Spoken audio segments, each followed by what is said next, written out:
Эрхэм үзэгч та бүхний амрыг айлтган мэдчлээ. Эх орны төлөө нэвтрүүлгийн энэ удаагийн дугаар эхэлж байна. Эх орны төлөө нэвтрүүлгийн энэ удаагийн дугаараас төрийн дээд одон медаль гардууллаа. Хааны эрэлд 2021 олон улсын цэргийн наадмын төлөвлөлтийн хурлын хаалтын арга хэмжээ, цэргийн төвөмлөгөөс гавьяат эмч, эрүүлэг хамгаалахын гавьяат ажилтнууд төрлөө. Хурдч радист 2021 тэмцээн, генерал цул хүртээлээ. Монгол цэргийн түүх буланг хүлээн авч үзээрэй. Орчин цагийн зөвсгөлтөвчний 100 жилийн хог тохиолдуулан зүүн баян 5 толгой чиглэлийн шин төмөр зам төслийн бүтээн байгуулалтад үүрэг гүйцэтгсэн зөвсгөлтөвчний нэгтгэл ангиудын офицер ахлагч, ажилтан алба агч, төр хувийн хөгжлийн аж ахуйн нэгж байгууллагуудын зарим бүрэлдэхүүнд төрийн одон медаль гардуулах ёслолын ажиллагаа боллоо.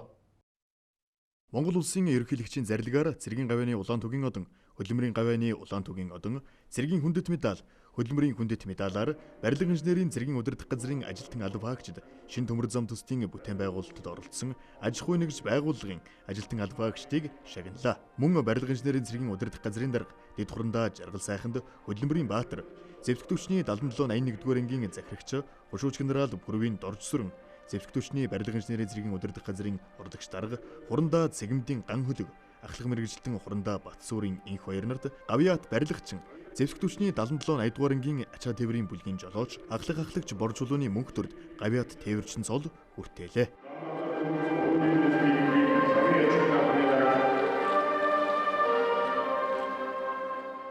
Энэ том бүтээн байгуулалтын энэ хэмжээний том бүтээн байгуулалтын ажлыг зөвшөөрөгчийн аж ахуйн нэгжтэй хамтраад хийж гүйцэтгэж болох юм а гэдэг харуулсан юм том бүтээн байгуулалтын ажил юм байна. Тэгээ өнөөдөр Монгол улсын ерөнхийлөгчөөс ийм өндөр одоо төрийн дээд хөдөлмөрийн баатар гэдэг цолыг өгч байгаа нь бол нийт энэ бүтээн байгуулалтын ажлыг хийж гүйцэтгсэн энэ олон хүмүүсийн энэ олон жил одоо энэ бүтээн байгуулалтыг хийж хэрэгжүүлэх гэж тэмцэж зүтгэсэн энэ олон хүмүүсийн ядарч баянаар бол би одоо төлөөлөл болж өгч байна гэж ойлгож байна.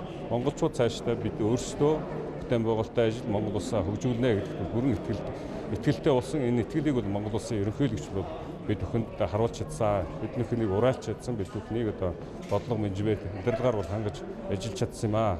Тийм учраас бидэнд бол итгэл үнэмшил суусан гэдгийг бол хэлмээр байна. Өнөөдөр Монгол улсын ерөнхийлөгчийн зарилгаар би гавьяат цол хүртлээ.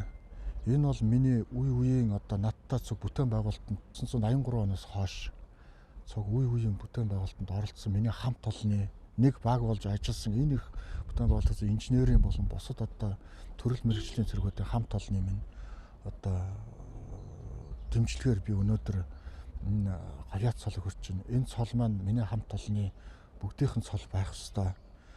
Тэгээ ялангуяа одоо сүүлийн энэ хүнд энэ төмөр замын бүтээн байгуулалт халуун хүйтэн энэ салхитай шороотой шуургын үед цаг хугацаанд нь үүргээ биелүүлсэн манай цэргийн хамт олонны одоо шагнал юм аа. Зэвсэгтөвчний бие бүрэлдэхүүн төр засгаас даалгасан томоохон төслийг хийж гүйцэтгсэн нь орчин цагийн зэвсэгтөвчин үүсэн байгуулагдсны 100 жилийн ойдоо барьж буй томоохон бэлэг юм. Энэхүү төслийг гүйцэтгэхэд хамтран ажилласан зам барилгын салбарын хөгжлийн манлайлагч, үндэсний бүтээн байгуулагч, 60 гаруй аж ахуйн нэгжийн удирдлага, инженер техникийн ажилчид хамтран оролцсон юм а.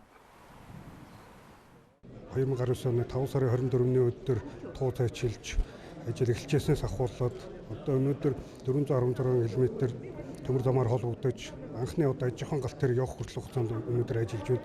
Энд оролцоод одоо нэмрийг зөвтгөгчний удирдлагаас өндөр энэ төр засгийн нэр хүнтэй шагналд одоо тодорхойлж шагнуулсанд туйлын баяртай байна. За энэ шагнал бол үндсэндээ инженерийн болон барилга инженерийн анги салбар ялангуяа барилгын цэргийн ахмад ачид, инженерийн цэргийн ахмад ачдын маань одоо нэр хөдөлмөрийн өршин, суур, бааз өнөөдөр ажиллаж албааж байгаа барилга инженерийн цэргийн анги салбарт ажиллаж байгаа нийт бүрэлдэхүүний маань одоо төлөөлөл болгож надад энийг өгч байна гэж би ойлгож хүлээж авч байна. Монгол улсын зэвсэгтөвчин улс орныхоо эдийн засгийн тогтвортой өсөлтийг хангах стратегийн бүтээн байгуулалтын ажилд бусад аж ахуйн нэгж төрийн байгууллагуудтай хамтран нэгдсэн удирдлага зохион байгуулалт, мэргэжлийн болон техникийн өндөр бэлтгэлтэй оролцсон монгол хүн, монголчууд бие даан бүтээн байгуулалтын ажлыг гүйцэтгэж чаддаг гэдгийг ард түмэндээ батлан харуулж чадсан томоохон бүтээн байгуулалт бол зүүн баян 5 толгой чиглэлийн төмөр замын төсөл байлаа. Жил бүр уламжлал болон зохион байгуулагддаг хааны эрэлд олон улсын цэргийн хамтарсан хээрийн сургуулийн төлөвлөлтийн хурлын хаалтын арга хэмжээ боллоо. Сар дахлын нөхцөл байдлын улмаас энэ жил цөөн улс буюу 8 орны цэргийн албаагчид оролцох юм байна. Хурлын ажиллагаанд Монгол улсын зэвсэгтүүчний төлөөлөл, Америк нэгдсэн улсын Номхон далайн хуурай замын цэргийн командлал, Аляскийн хуурай замын цэргийн командлал, Аляскийн армийн үндэсний гавард, Америк нэгдсэн улсаас Монгол улсад суугаа элчин сайдын яамны Бадлан хамгаалахын ачаагийн албаны төлөөлөл оролцсон 19 дахь удаагийн хааны эрэлт сургуулийг хэрхэн зохион байгуулах талаар төлөвлөлөө. Цаашид Монгол улсаас нэгдсэн үндэсний байгууллагын энхийг сахиулах ажиллагаанд илгээхээр төлөвлөж буй цэргийн хэрийн 20 дугаар шатны эмнэлэг түргэн байрлах хүчний ротыг дэлгэн бэлтгэл хангах, сурган бэлтгэх чухал ач холбогдолтой болж байгаа бөгөөд сургуулийн зарим хэсэг нь анх удаа Америк нэгдсэн улс болон Монгол улсаас захим сүлжээ ашиглан явагдаж бугаараа нэг онцлогтой байна.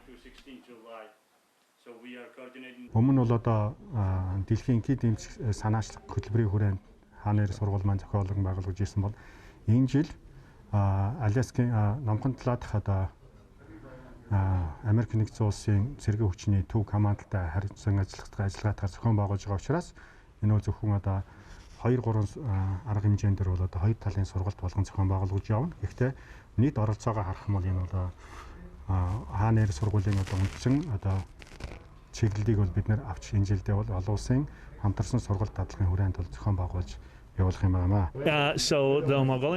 Хааны эрэлт сургуульд Америк нэгдсэн улсаас 40 гаруй цэргийн албаагчид оролцож байна. Сургалтыг амжилттай зохион байгуулах нийт тэргүүний зорилт нь аюулгүй байдал байдаг. Тийм ч учраас бид бүхэн бие бүрэлдэхүүнээ сар дахлын эсрэг вакцинжуулалтад хамруулсан. Энэхүү сургууль нь Америк нэгдсэн улс болон Монгол улсын хувьд маш чухал сургууль юм. Цэргийн албаагчид харилцан бие биентэйгээ туршлах солилцох, анд нөхөд болохоос гадна бид бүхний цэргийн итгэлцэл, хамтын ажиллагааг нэмэгдүүлэх ач холбогдолтой юм а. Мөн нэгдсэн үндэсний байгууллагын энхийг дэмжих ажиллагаанд оролцох дадлаг туршлагууд нэмэгдэх олон давуу талтай.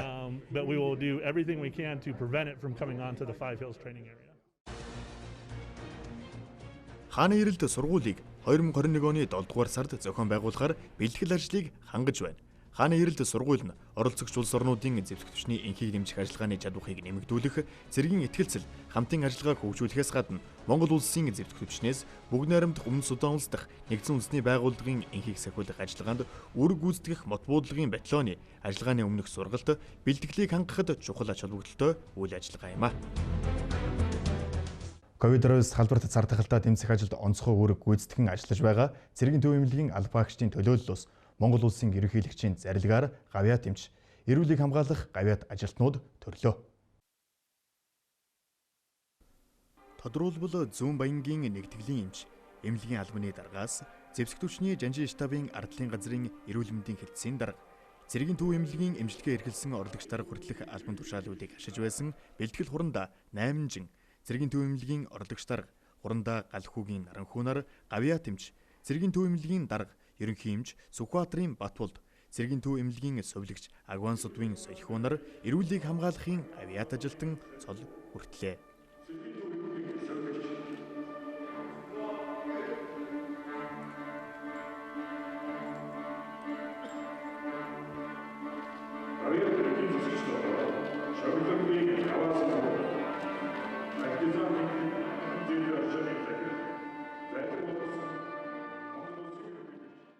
Энэ төрийн өндөр шагнал авсанд туйл их баярлж байна. Ингээд эмч болсон хүний хувьд бол цэргийн албан хаагчдын эрүүл мэндийг сахин хамгаалах, тэдний эрүүл байлгах, дайчин одоо бэлтгэл чадварыг нэмэгдүүлэхэд мөн зохион байгуулахад оруулсан хувь нэмрийг мөржин шагнал өгсөн байхаа гэж бодож байна. За ингээд өргөсөн дангартай онцоор байгаа цэргийн төв эмнэлгийн хамт олонны минь хичээл зүтгэл сэтгэлийн үзүүр надад босч энэхүү үнэтэй шагналыг авсан даавууд туйлын байртай байна. Үндсэндээ зэвсэгтүүчэнд бол өнөөдөр 39 дэх жилдээ алба хааж байна. Цэргийн төв эмнэлгийн тухайд 1921 оноос хойш өнөөдрийг хүртэл 100 дахь жилийнхээ босгон дээр эмнэлгийн тусламж үйлчилгээг тасралтгүй явуулж байгаа юм. Түүхтэн босгон дээр тус эмнэлэг Ковид-19 халбартай иргэдийг ажиглан тусгаарлаж эмчлэн сувилсаар байна.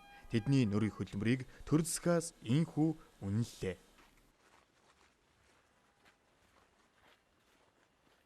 Орчин цагийн зэвсэгтүүчин үүсэн байгуулагдсны 100 жил, Монгол хүн сансарт ниссний болон сансрын хамтарсан нислэг үйлдэсний 40 жилийн ойд зориулан Оросын холбооны улс Монгол улсын баатар сансрын нисгэгч Хошууж генерал Гүр Аргачаагийн нэрэмжид хурдч радист 2021 тэмцээн боллоо.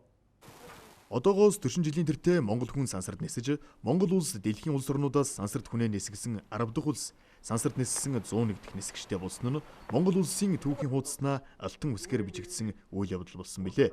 Жил бүр уламжлал болгон зохион байгуулдаг сансрын нисгэгч Гүр Аргачаагийн нэрэмжид энэ удаагийн тэмцээнд Улаанбаатар цэргийн хүрээний болон орон нутгийн 13 анги салбарууд оролцлоо. Миний Монголын ардын аримд ирээд эзэмсэн анхны мэрэгжил, радиостой мэрэгжил. Хүн ер нь өөрийнхөө анхны юм болгонд их урт хугацаагаар санаад дурсаж бас одоо хайртай байдаг. Тийм учраас би энэ мэрэгжилд бол хайртай байдаг юм аа. Өнөөдөр анги байгаа болгоомоос хүнд итгэл үзүүлж энэ тэмцээнийг зохион байгуулж байгаа явдал зөвхөн над төдийгүй манай оныхон энэ мэрэгжлийг эзэмсэн бүх хүмүүст их таатай байгаа хаа гэж бодож байна. За нэгдүгээр тийм тэмцээний ач холбогдол бие үрэлтхүүний мэрэгсэн чадварлаг болох зөвшөөрсний хөгжлийн гол зорилттой бол нийцж байдгийг. Хоёрдугаарт бол арайдал графчт маань өөрөө эзэмсэн мэрэгчлэрээ бахархах. Дээр нь өөрийнхөө мэрэгжлийн ур чадвараа цааш улам өсний өвдүүлэх тийм урам зориг хүсэл тэмүүллийг олгож байдгаараа онцлог бас ач холбогдолтой үзэж байна. Тэмцээнд хил хамгаалах ерөнхий газрын харьяа анги салбаруудаас олон улсын хэмжээний мастер 3, спортын мастер 5, радио спортын олон цол зэрэгтэй тамирчид оролцсон тэмцээний нэр хүнд ач холбогдол өрсөлдөөн улам өргөжсөнийг харуулж байлаа. Миний мэргэжлийн хувьд бол одоо радио телеграфч. Тэгээ холбооч нь манай энэ спорт бол ерөөсөө морц тагнуулын чиглэлээр тэг өсөлтөө хүлээж авдаг тийм байна. Шагналын хувьд бол 2012 оноос ахуулаад хичээлж эхлээд сүүлд 2018 онд Казахстан улс зохиогдсон радио телеграфчны дэлхийн арга шалгаруулах тэмцээнд одоо Монгол улсаас оролцож олон улсын хэмжээний мастер болсон байна. Тэмцээний нэгдсэн дүнгээр багийн төрөлдөө зэвсэг түвшний 124 дугаар анги, эрэгтэй зэргийн албаагчдын төрөлд зэвсэг түвшний тэг 65 дугаар ангийн сургагч ахлагч Болдбаатар, эмэгтэй зэргийн албаагчдын төрөлд зэвсэг түвшний тэг 13 дугаар ангийн ахлах ахлагч Зэрэн лам нар тэмцээний тэргүүн байрт тус шалгарлаа. Батлан хамгаалахын сайд зэвсэг түвшний жанжин штабын даргын тушаалын дагуу төвшин тогтоох үзлэгт зэвсэг түвшний нэгтгэл анги байгууллага, төрлийн цэргийн командлал, барилга инженерийн цэргийн удирдах газар, зэвсэг түвшний жанжин штабын офицер ахлагч нарыг хуваарийн дагуу бүрэн хамрууллаа. Офицер ахлагчийн мэрэгшил ур чадвар, албан тушаалын гүйцэтгэл, сахилга хариуцлага, ёс зүйн хэм хэмжээ, эрүүл мэндийн зэрэглэл, бие бэлдэр болон сэтгэл зүйн бэлтгэлчлэлтийн төвшин тогтоох, цаашид хэрэгжүүлэх арга хэмжээг тодорхойлж, цэргийн албаагчдын ёс зүйн төлөвшил, албандаа хандах хандлага, нийгэмд эзлэх байр суурь, манлайллыг нэмэгдүүлэх зорилготой үзлэг 2021 оны 2-3 дугаар улиралд багтан явагдлаа. За өнөөдрийн цэргийн албаагч бол зөвхөн одоо өөрийнхөө мэрэгжилд төдийгүй онлын хувьд, дадлагын хувьд, бие бэлтрийн хувьд за бэлтгэгдсэн байх ёстой. Тийм учраас одоо энэ шалгалтууд одоо маш олон төрлөөр авч байгаа. Маш олон төрлөөр одоо энэ шалгалтын дүн гарч эцэст нь одоо зэвсгийн жанжтаавын даргын зөвлөлөөр оруулж хэлсэн. За ингээд цаашдаа энэ шалгалтын үр дүнг тооцох ёстой маа.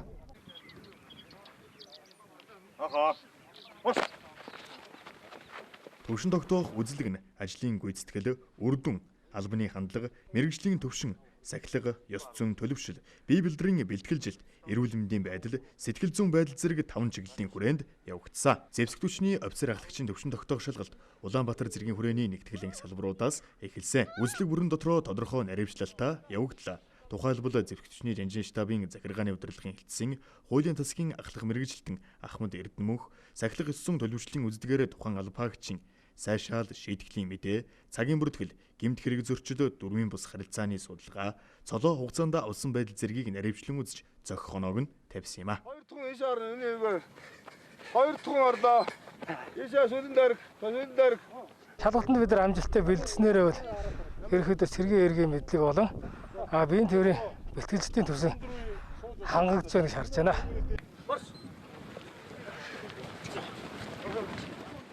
Зэвсэг түвшний жанжин штабын эрүүл мэндийн хэлтсийнхэн тухайн цэргийн албаагчийн сүүлийн 3 жил эрүүл мэндийн үзлэгт хамрагдсан байдал, Донтолд зам төрхийн эмгэгийг илрүүлэх асуумж авч ажиллагааны удирдлагын газрын суртал хүмүүжил мэдээлэл сэтгэл зүйн хангалтын хэлтсийн ахлах мэргэжилтэн хурандаа мөнх саруул сэтгэл зүйн бэлтгэлжилтийн дүгнэлтийн хуудсыг хүн нэг бүрээр гарган ажиллалаа.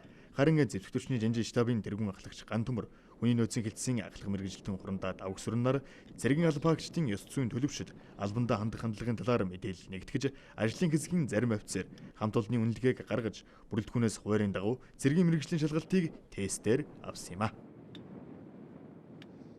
Зөвшний эддөөтлийн шалгалтанд албаа хугацаанд 2 дахь удаа оролцож байна. Зөвшний 303 дугаар ангин энэхүү шалгалтанд би бүрэлдэхүүн би дааж болон ангид бэлтгэл хийсэн. Цар тахлын хүрээнд халдвар хамгааллын дэглэмээр хувин болгоо бэлтгэлээ хийсэн. Шалгалтыг техник технологийн дэвшлиг ашиглан ID код буюу гар утсаар авч хариуг нь тэр дор нь гарган алфаагчдад мэдээлсэн юм а. Түүнчлэн штабын офицеруудыг байлдааны ажиллагааг төлөвлөн зохион байгуулах, шийдвэр гаргах, цэрэгт үүрэг өгөх, төрөл бүрийн тооцоо өгөгдөхүүнийг бодох асуудлын хүрээнд тактикийн шуурхай дадлага явуулж гаргасан алдаа анхаарах асуудлын талаар мэдээлэл өглөө. Монгол улсын ерөнхийлөгчийн зарилгаар цэргийн дээд цол болох генерал цол хүртээлээ. Тодруулбал зэвсэг түвшний жанжин штабын дарга хушууч генерал Ган Зоригт, эслэгч генерал цол, зэвсэг түвшний тусгай хүчний цэргийн штабын дарга бригадийн генерал Ган Сэлэмд, хушууч генерал цол, зэвсэг түвшний тэг 16 дугаар нэгтгэлийн захирагч хурандаа Лодой Дамбад бригадийн генерал цол тус олгосон юм. Улс их орныхоо хөгжил дэвшил, зэвсэг түвшнийхээ үйл хэргийн төлөө өргөсөн тангарагтаа үнчээр зүтгэж буй тэдний хөдөлмөрийг төр засаг инхүү өндөрөөр үнэллээ.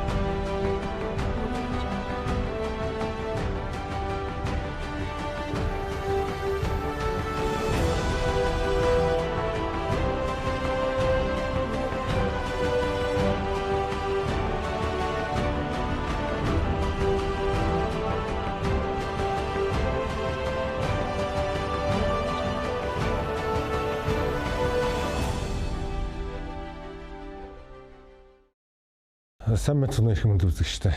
За бид өмнөх дугаартаа Чингис хааны байгуулсан их Монгол улсын цэргийн бүтэц зохион байгуулалт зэрэг зэвсэг стратеги тактикийн тухай ярьсан бол өнөөдөр бид нэр Чингис хааны аян дан байлдан дагуултын тухай ярих болно. Ер нь аливаа улс орны байлдан дагуулт аян дайны их үндэс нь цэрэг байдаг, цэрэг зэвсгийн бэлтгэл байдаг. За тийм учраас бид өмнөх дугаартаа Чингис хаан хэрхэн өөрийн цэргийг бий болгосон, за мөн түүний зэвсэг бүтэц зохион байгуулалт нь ямар байсан талаар ярьсан бол өнөөдөр биднес энэ бүтэц зохион байгуулалт цэрэг зэвсгийн сайжруулсны үндсэн дээр за энэ цэргийн бүтэц оновчтой зохион байгуулалт цэргийн хөгжилтийн цэргийн байгуулалтын үндсээр хэрхэн аян дай хийсэн тухай та бүхэнд өнөөдөр өгүүлэх болно.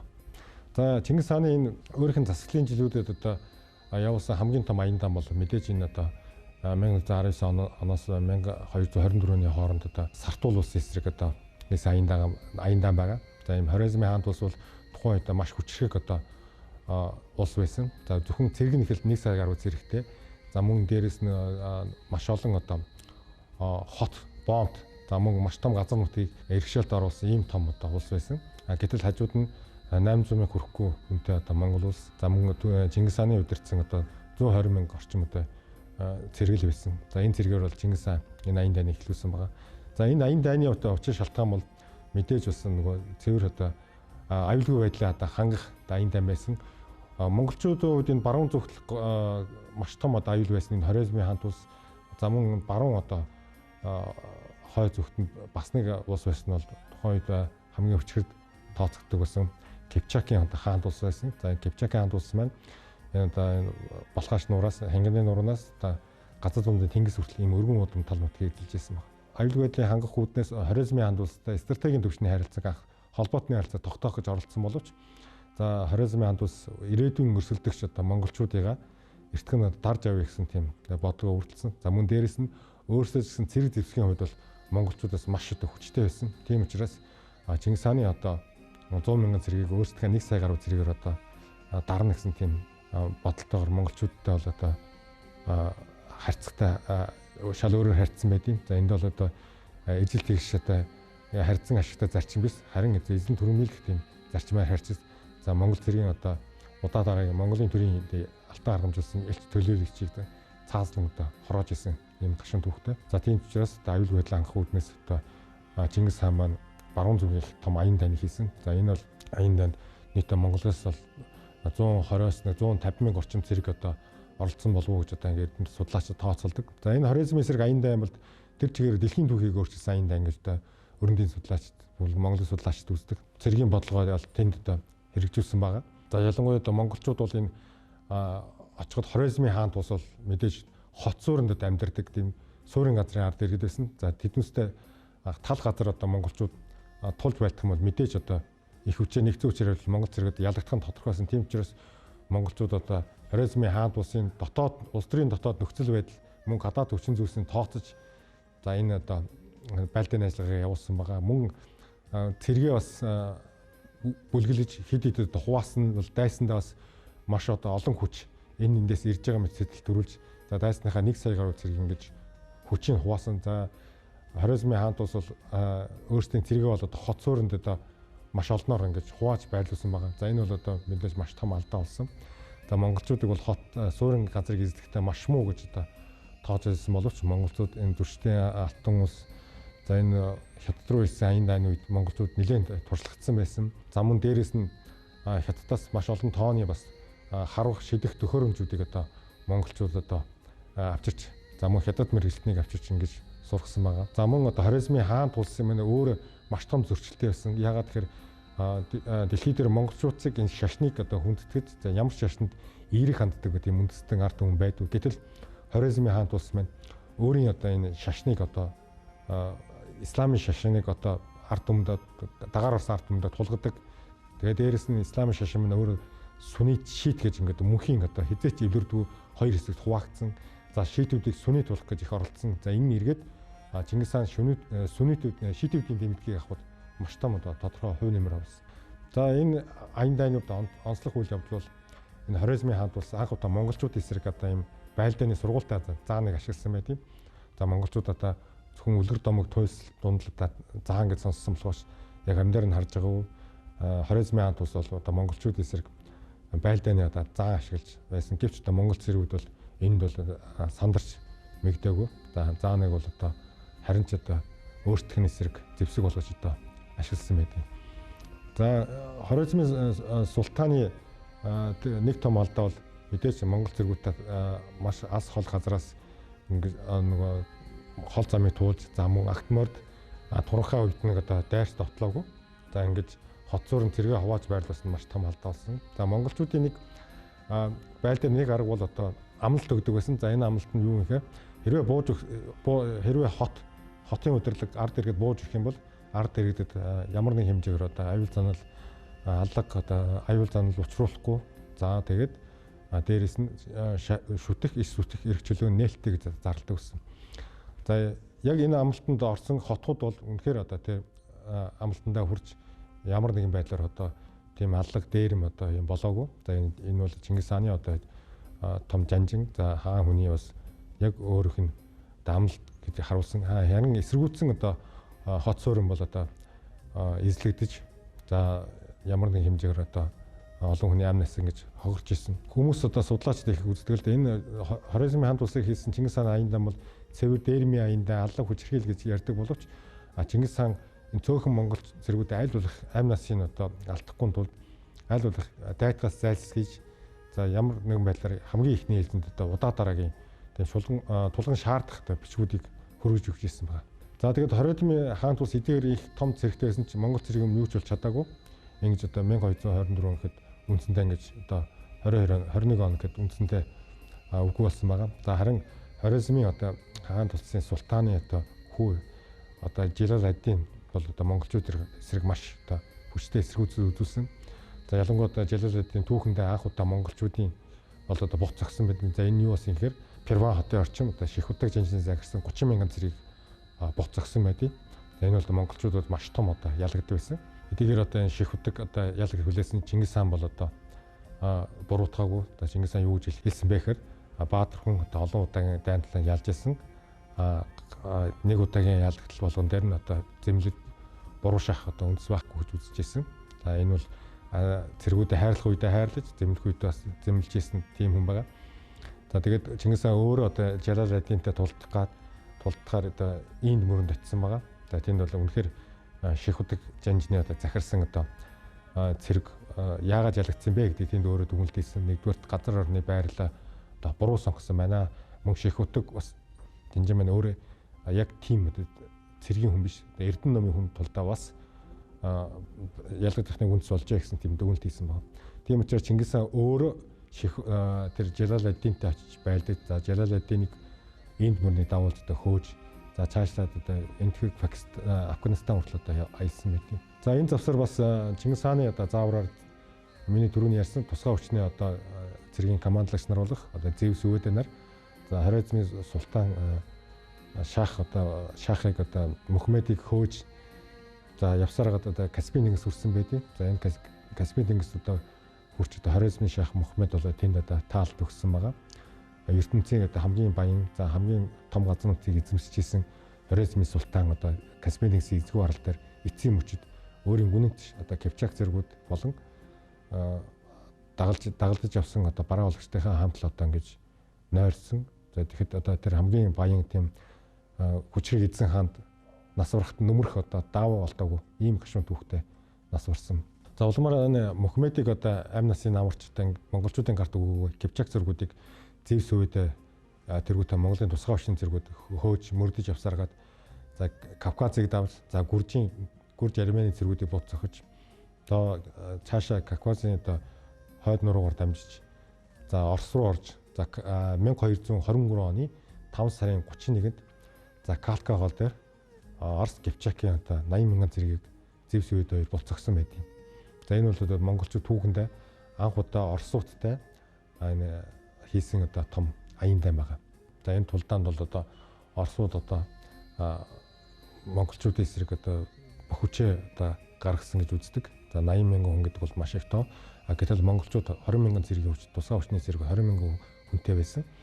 За тэгээд Орос Кипчакийн одоо маш олон одоо ноёд тэнд одоо амь насаа алдсан. За ингээд монголчууд Зевс өвөдөө хоёр одоо эргэж одоо Чингис хаантай буцаж Каспийн тэнгисийн хойгоор явж одоо эргэж их нутагтаа ирсэн байгаа. За энэ бас тусгай хүчний зэргүүдийн бас нэг онцлог нь монгол зэргүүд анх удаа энд одоо бие дааж одоо шийдвэр гаргасан байгаа. За энэ бол одоо монгол зэргийн одоо бие дааж шийдвэр гаргах төвшөнд ямар өндөр байсан бэ гэдгийг харуулсан судалгаа байгаа. За өнөөдрийн байдлаар одоо энэ Америк болон одоо өргөндийн зэргийн одоо сургуулиудад бие дааж одоо шийдвэр гаргах талаар сургалж авдаг. За тэрэндээ бол одоо энэ Зевс өвөдөө баатруудын бие дааж гаргах шийдвэрийг бас ингэ судалдаг.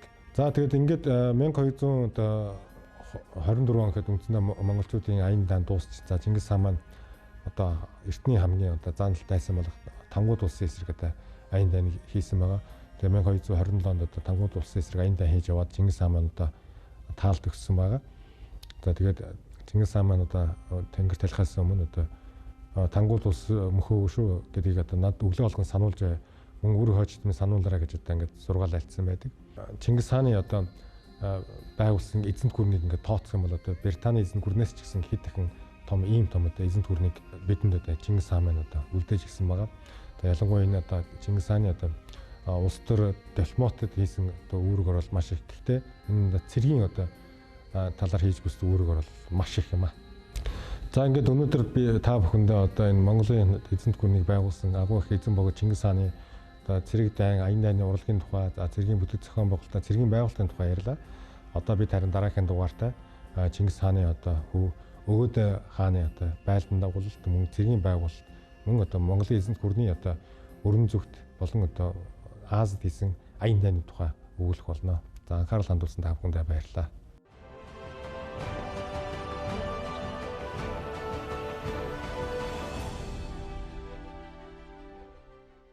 Эх орны 7 нэвтрүүлэгтээ хамт байсан эрхэм үзэгч та бүхэндээ баярлалаа. Эх 7 хоногийн шинэ дугаараар иргэн уулзтлаа. Баяртай.